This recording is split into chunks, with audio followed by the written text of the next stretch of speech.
Aos 14 anos, 1954, eu era uma adolescente, recém-saída da zona rural, da roça, e que vim morar numa periferia da Vila Madalena.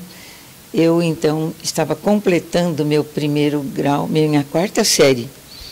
E eu, porque entrei na escola já com mais de 12 anos, e eu passei um dia na doutora Arnaldo e vi a estudantada gritando: "O petróleo é nosso". Aí eu parei, fui lá especular o que era aquilo, não tinha noção de nada. Não tinha noção de nada. Aí comecei a me interessar. Logo em seguida, em 1954, surgiu em São Paulo uma greve grande dos motoristas e cobradores, parou todo o trânsito de São Paulo. Essa greve, ela se juntou com o movimento contra a carestia que estava se desencadeando no Rio Grande do Sul, em alguns estados. E essa greve durou mais ou menos um mês, a ponto de que, depois de 15, 20 dias, o exército com caminhões levava e trazia o povo das periferias. E eu morava numa periferia. Esse foi um comecinho do meu despertar, bem adolescente ainda. Mas depois eu fui fazer o ginásio e eu comecei a participar com os jovens da Juventude Estudantil Católica, a JEC. E na JEC a gente começava a discutir a realidade do Brasil, a gente discutia a perspectiva da juventude, discutia os problemas do mundo. A gente naquele tempo discutia a prostituição, a fome, as injustiças.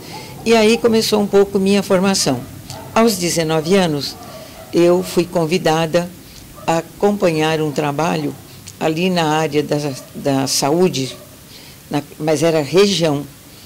Tinha um padre lá, progressista, que ele ajudou a desenvolver um trabalho com as associações de bairro. E eu fui convidada, foi o primeiro contato que eu tive com a associação de bairro.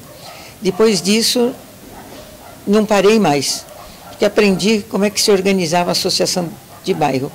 E nesse tempo, havia uns velhos comunistas que tinham sido do PCB, que eles desenvolviam um trabalho de escrever livros sobre a associação, e esse trabalho ele era divulgado por uma secretaria do Estado, que depois resultou na Fundação Faria Lima e etc. Então, a partir daí, eu comecei a contribuir para a organização das associações de bairro. Isso aos 19 anos. Depois disso, como eu tive uma vida de infância voltada para a zona rural, nessa idade, aos 17 anos, que eu lembrei agora, eu entrei na primeira fábrica que eu trabalhei, que foi a Del Rio Alimentos Industrializados S.A. Essa fábrica era uma fábrica de alimentos e eu trabalhava o dia inteiro e eu entrei no magistério, no Instituto de Educação Fernando Dias Pais, em Pinheiros.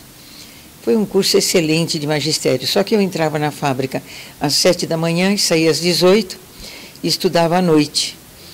Quando foi no terceiro ano, eu tive que fazer estágio na hora do almoço. E aí é que a coisa foi preta. Peguei um esgotamento que só via estrelinha, de um esgotamento total de cansaço. Não almoçava, ia fazer o estágio em 2 escolas lá próximas, para poder terminar o curso do magistério também no Instituto de Educação Fernando Dias Pais. Foi assim essa minha história de continuidade do estudo. Depois eu fiz vestibular para entrar na faculdade trabalhando em fábrica. Eu ainda era bastante jovem, estou lembrando de um fato.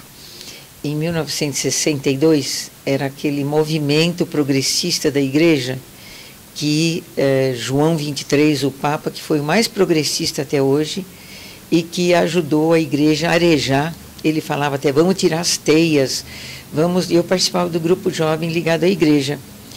E esse grupo jovem, ele fazia uma semana da juventude nas férias dos estudantes, que era uma maravilha.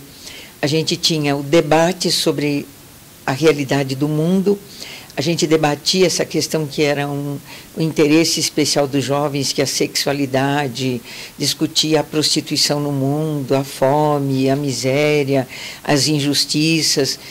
E o que provocava isso era essa renovação da igreja, que queria não mais desenvolver o espírito da catequese, mas da evangelização, que seria inserir o conteúdo do evangelho na realidade. E nosso grupo jovem, então, fazia a semana inteira e participavam 500, 600 jovens. Isso já no tempo, isso antes da ditadura e que depois repetiu depois da ditadura. Porque o grupo jovem reunia, Taboão ainda não era município, era bairro de São Paulo. Pegava Taboão, Ferreira, Campo Limpo, Marizal, Jardim Maria Sampaio, toda aquela ali zona sul periférica. E esses jovens trabalhavam nas fábricas da região. E eu, quando trabalhava na Del Rio, a gente ganhava os jovens da Del Rio. A Del Rio tinha 300, 400 trabalhadores, 50% eram jovens, como eu era jovem também. E nós fizemos com esse grupo jovem um trabalho importantíssimo, que foi organizar com o Lauro de Oliveira Lima um curso de dinâmica de grupo. Eu me lembro bem, fomos 37 jovens, as lideranças, que organizaram um curso de uma semana sobre dinâmica de grupo, para se desenvolver, para aprender a trabalhar com a população. Isso se desencadeou no interesse desse grupo trabalhar em alfabetização de adultos.